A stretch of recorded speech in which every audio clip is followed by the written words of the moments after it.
Сәлеметсіз бе, достар? Қалытан. Ахмет Байтұрсынұлы. Осы бір есім елге таныс болғалы, мен қазақпын деген азаматтың бір сет етпейтіні жоқта шығар. Ахмет Байтұрсынұлы өмірі туралы не білеміз? Қане ортаға салайық. Ол кісі қай жылы, қай өңірде дүниеге келген? Белгілі жыл халқымыздың көрнекті қоғам қайраткері. Кешегі Абай, Ибрай, соған ағартушылық демарғаттық бағыты ілгері жалғастырушы ірі ғалым, көсемсөз шебері, әдебиет зерттеуші, түрколог мен дарынды ақын аудармашы Ахмет Байтұрсынұлының туғанына 150 жыл толған мерлі жыл.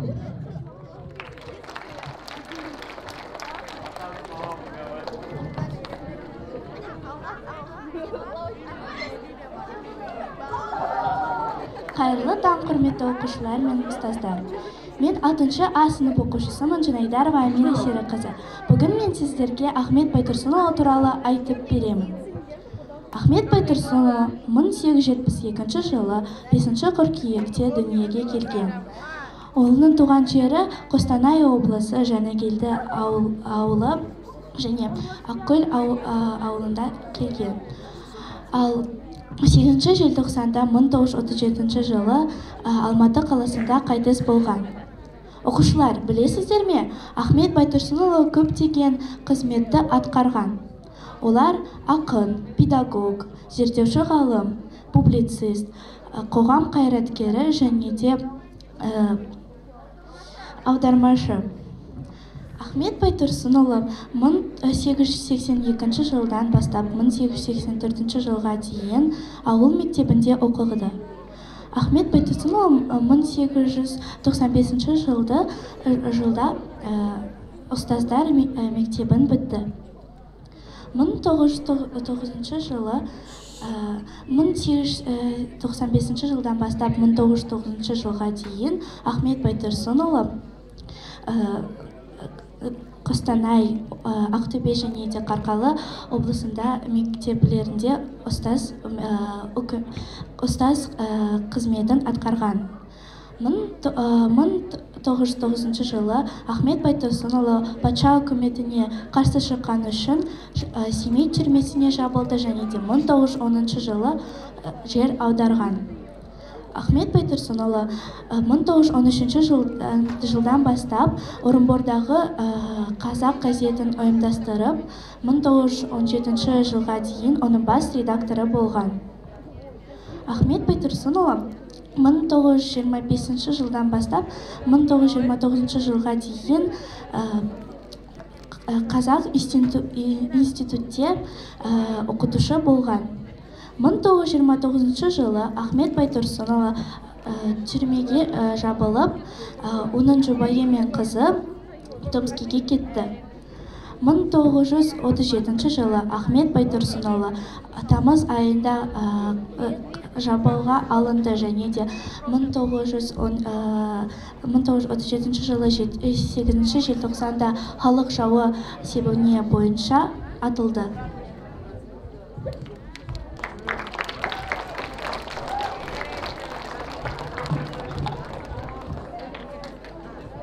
Ахмет Байтұрсынов, түрі мен сыры менше мол адам, біріншіден қазақ тілінің тұңғыш әліппесі мен түрінің авторы, ол жазған мектеп ұлттары 1901-1905 жылдан 1927-1928 жылға дейін толып келді. Қазақ жырының бірнеше болны сауытын Байтұрсынұлының әліпбимен ашып, ана тілін Байтұрсынұлының тіл құралы арқылы қойып.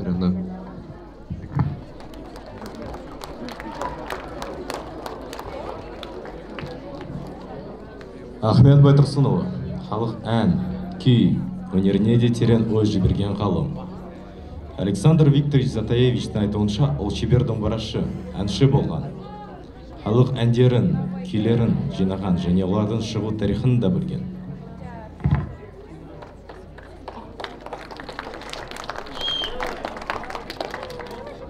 Аса дарынды туған талапты бала Ахмет 1882-84 жылы әуелі көзі көрікті адамдардан өз үйінде хаттанып, артынан жақын жердегі ауыл мектебінен сауат ашады да 1891 жылы Орынбордағы мұғалімдік мектепте оқып білім алады. 1895 жылы 1 маусымнан бастап мұғалім болады. Актебе, Қостанай, Қарқаралы атырымында бала оқытады. Өмір тіршілік күресіне араласады. Әділет үшін күреседі. Байларға қарсылық білдіреді. Патшаның отаршылық саясатын айыптайды.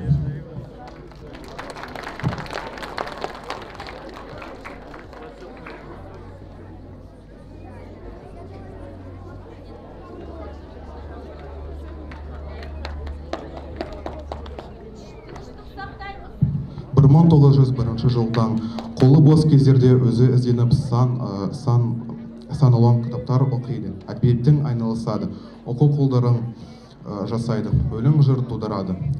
Ел ішінде жас оқыған еркін мінезде, батыл ойшыл білде атағы бастайды.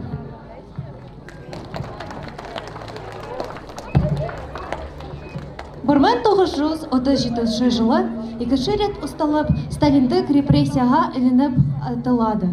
Қазақ халқы өзінің рухани көсемінен осылайша мәңгіге айрылды.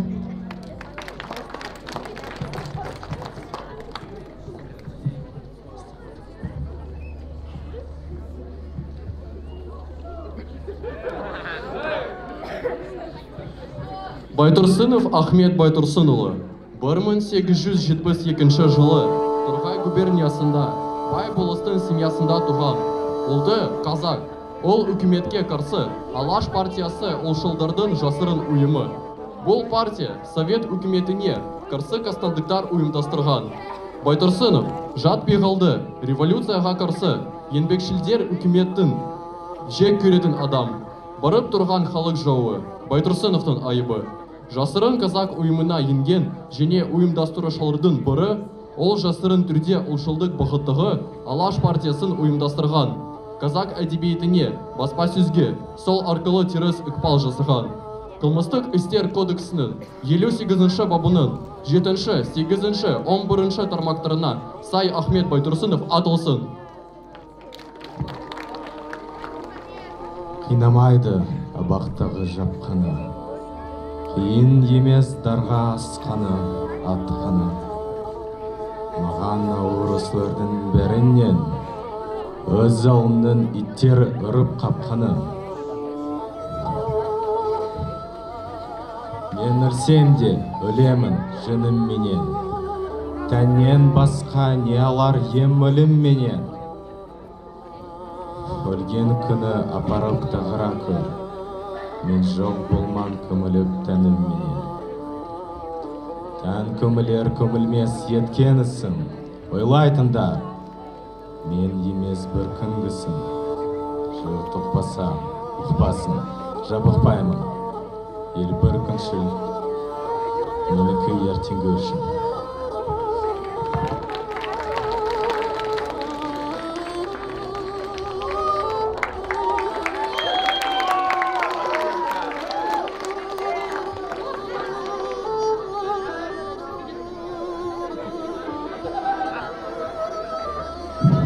Ахмет Байтұрсынұлының еңбегі жанған жанын бары. Естіген ісінің жемісі сонан келе жатқан жастар. Оның арты мектебіне тізіліп, көріп жатқан жаз буын. Жына өсіп келе жатқан қазақ әдебиеті өзінің басшысы деп санайды. Ахан ашқан қазақ мектебі, ахан төлеген ана тілі, ахан салған әдебиеттегі елшілік ораны, 40 мысал, маса, қазақ газетінің 1916 жылдағы қан жылаған қазақ баласына естіген еңбегі. Өнер бөлім саясат жолындағы қажымаған қайратын біз ұмытсақ та тарих ұмытпайды. Әрине, Ахмет тағылымын бір сәтте оқып білуге болмайды. Оны жылдар бойы оқып үйренуіміз керек. Ахмет Байтұрсынұлы ақын, публицист, ғалым, қоғам қайраткері санатында жасаған барлық еңбегі. Тартқан қорлық, көрген азабы. Өзі туған халқы үшін қасықтай қаны қалғанша қалтықсыз қызмет етуге арналған. Ахмет өмірі мен шығармашылығы келер ұрпаққа мәңгілік өнеге болып қала бермек.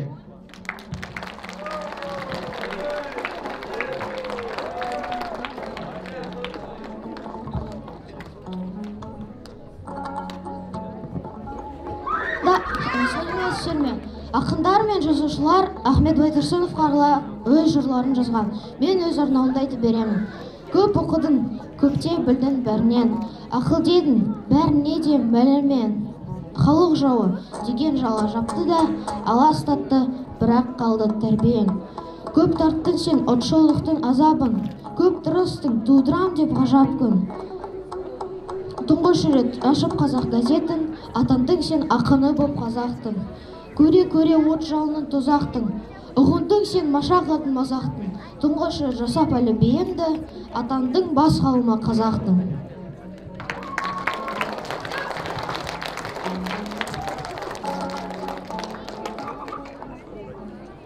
Ахмет Байтұрсынұлы қазақ халқына үлкен үлес қосып, халықтың барлығын оқуға шақырған адам. Осыған дәлел ретінде оның оқуға шақыру өлеңін оқып беремін. Оқуға шақыру. Балалар, оқуға бар жатпа қарап, жонып, киініңдер шапшаңырақ. Шақырды тауық мана әлде қашан, қарап тұр терезеден күн жылтырап. Адамда, ұшқан құста жүрген аңда, жұмыссыз, тек тұрған жоқ ешбір жанда. Кішкене қоңызда жүгін сереп, барады араларда ұшып балға. Күн ашық, тоғайлар шат, ыңжың орман, оянып, жан мақұлық түнде қонған. Шығады тоқылдақтың тоқ-тоқ дауысы, сайрағы сарғылдақтың сыңғырлаған. Өзенде балықшылар ау қарап жүр, тоғайда орақ дауысы шаң-шұң ұрған. Алалап, ал кітапты қолдарыңа, құлдарын құдай сүймес жалқау болған.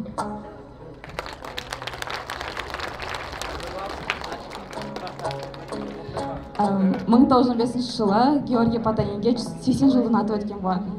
Соған Ахмет Байтұрсынұлы өзінің құрметін білдіру үшін өлең жазады. Өлең жолдарын оқып берсем деп едім. Атақты Сібір ұлы қарт Потайин, ер сүйсе, сенде сүйсін ел отанын.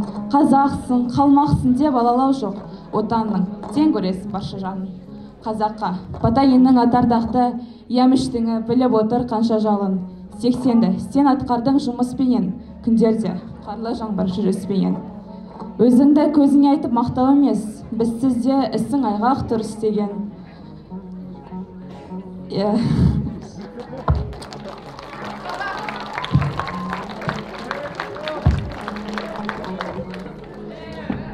Ахмет Байтұрсынұлы ұлы ұстаз. Ол кішілерді де, үлкендерді де құрметтеген. Оның нақты бір дәлелі замандастарыма өлеңі. Оны оқып беруге рұқсат етіңіз. Ахмет Байтұрсынұлы замандастарыма. Орыстың тәржіме еттім мысалдарын, әзірге қолдан келген осы бағым. Ақанаға тазға деген жоққа сабыр, қомсынып қоңырайма құр боларым. Бабы жоқ жұмыстағы мен бір арық, құды түсірлеп шапса біреу қиқу салып. Бар болса сондай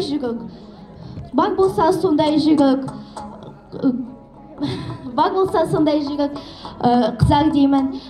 Естілсе құлағына дүбір салып, әйтпесе арық шауып өндіреме, жүргенде қамыт басып, қажыпталып.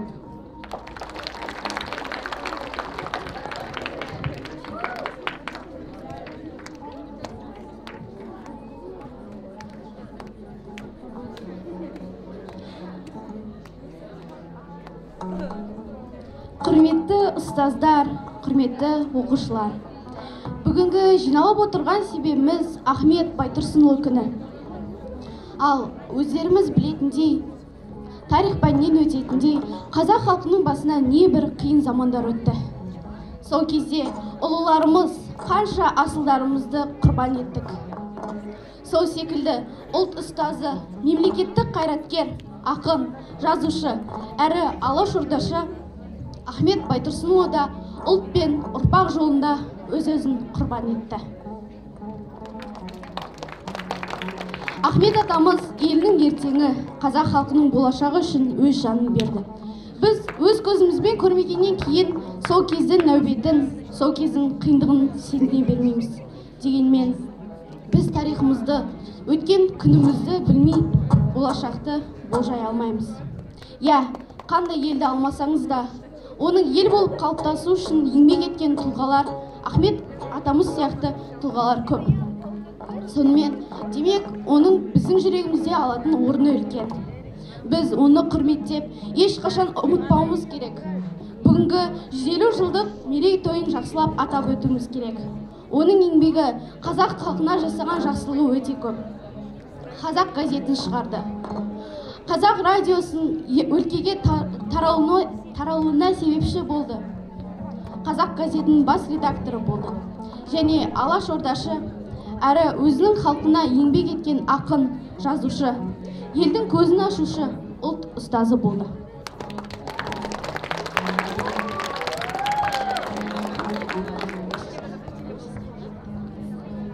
Ахмет Байтұрсынұлы, маса, ізінде пұшқан мынау біздің маса, сап-сары аяқтары ұзын маса, өзіне біткен түсі өзгерілмес, дегенмен қарайки қызылмаса, үстінде ұяқтығынан айнала ұшып қаққы жеп қантары бұзылғанша, ұйқасын азды болса бөлмес пейген қоймастан құлғына ызындаса.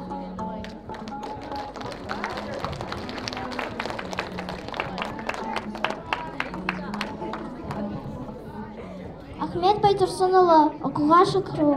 Балалар оқуға бар, жытпа қарап, жолынып кейіндер шыпшынырақ. Шүкірді тауып мана әлде қашан, қараптор терезеден күн жылтырап. Адам да, ұшқан құс та, жүрген анда, жұмысы істеп тұрған жоқ, ешбір жан да. Кешкене құныз да жүр-жүргін сөйлеп, барады арылар да ұшып балға.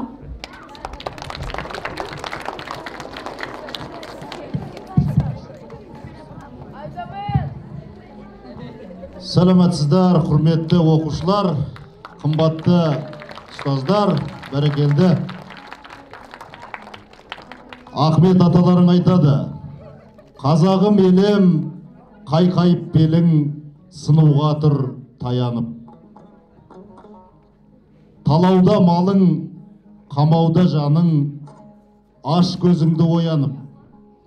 Қанған жоқ па әлі ұйқың, ұйықтайтын бар не сиқың дейді.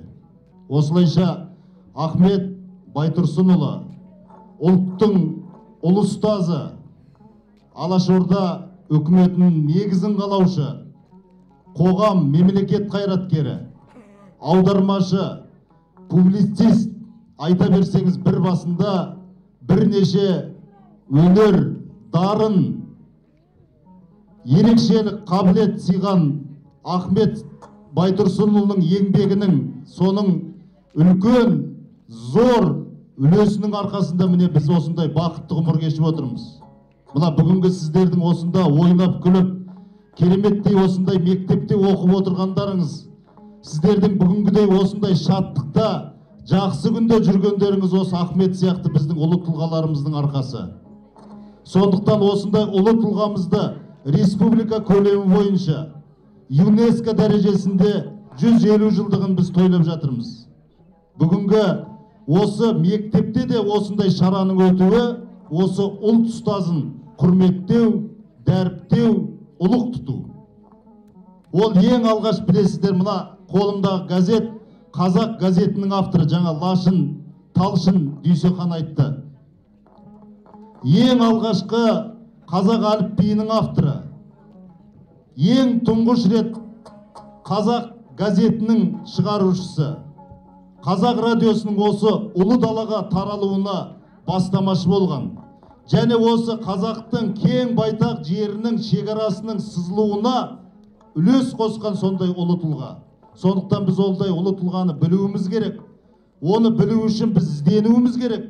Осы мақсатпен бүгінгі күнге мен ғана шектемей, біз сіздерге 5-ші сынып пен 11-ші сынып арасына үлкен жоба ұйымдастырып отырмыз. Конкурс ұйымдастырып отырмыз. Міне көріп отырсыздар, ең бірінші 5-ші, 7-ші сыныпқа кітап, яғни электронды үлгідегі кітап әңгімелер 5-ші, 7-ші сыныпқа.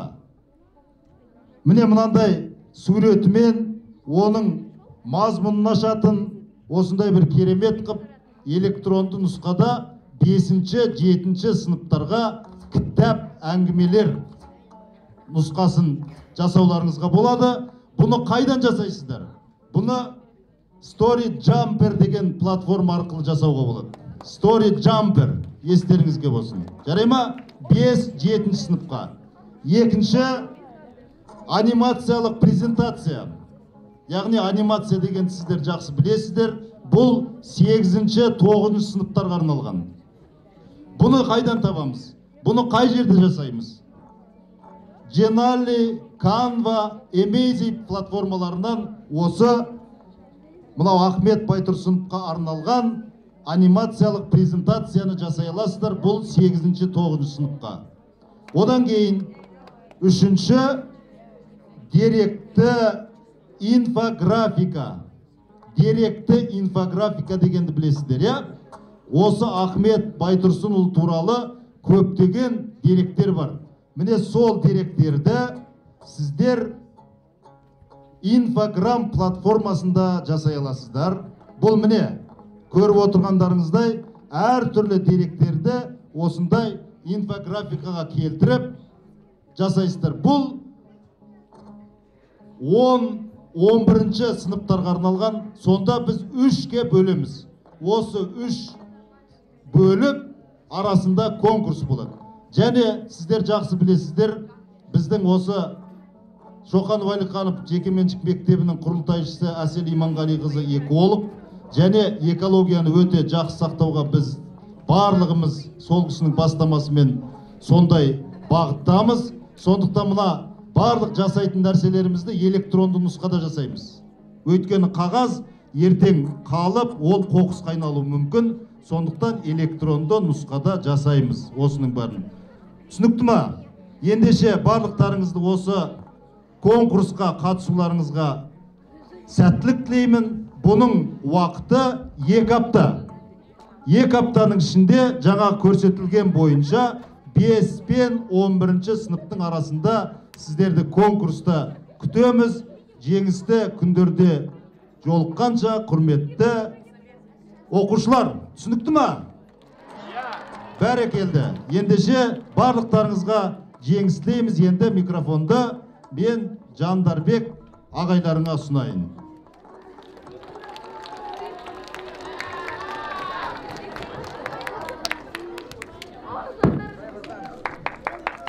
Құрметті оқушылар, құрметті ұстаздар, бүгін мінекей өздеріңіз куә болып отырғандай, ұлт ұстазы Ахмет Байтұрсыновқа арналған кереметтей кешіміз болып жатыр. Керемет жобалар ұсынылып жатыр. Сіздерге сәттілік тілеймін. Және де балалар, бүгін бізде қандай күн?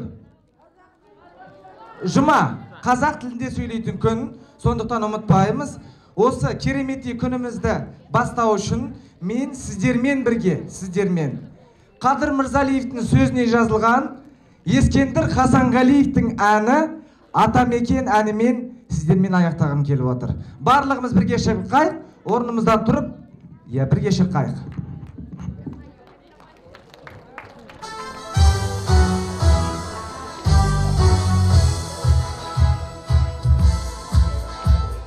Жасыл жайлау төкті күннен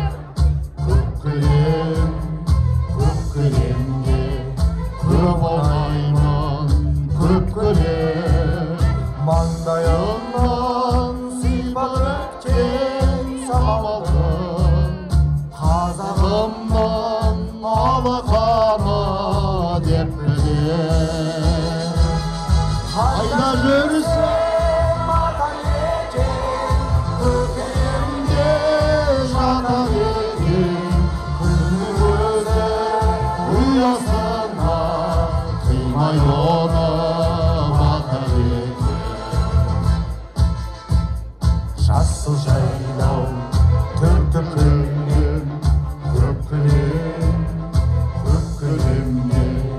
көп оңаймын көп көлем күннің нұры айдың аппақ сәулесін қазағымның алақаны деп білем қайда жүрсем атамекен көкейімде жатар екен күннің өзі ұясына қимай оны батар екен күннің өзі ұясына қимай оны батар екен Ой, бәрекелді!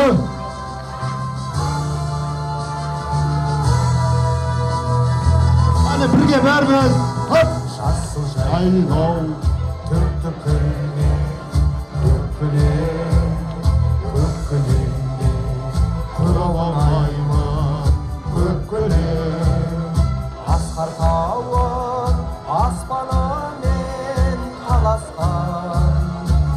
қазағымның мәртебесі деп білем. Қайда жүрсем ата мекен, көкейімде жата деген, күннің өзі ұясына қимай оны бата екен. Қайда жүрсем ата мекен, көкейімде жата деген, күннің өзі ұясына қимай оны бата екен.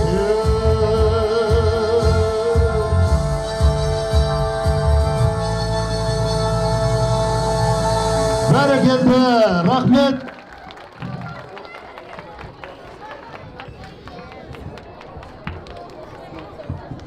Ал құрметті оқушылар, құрметті ұстаздар, бүгінгідей кереметтей қасиетті жұма күні ұлттың ұлы тұлғасы Ахмет Байтұрсынұлының осындай әдемі қазақ тілі кафедрасының ұйымдастырған шарасына қатысқандарыңызға баршаңызға рахмет. Ел үшін, жер үшін оқыңыздар, біліңіздер, Ахмет сияқты аталарыңызды сыйлаңыздар, құрметтеңіздер. Баршаңызға рахмет, күндеріңіз сәтті болсын.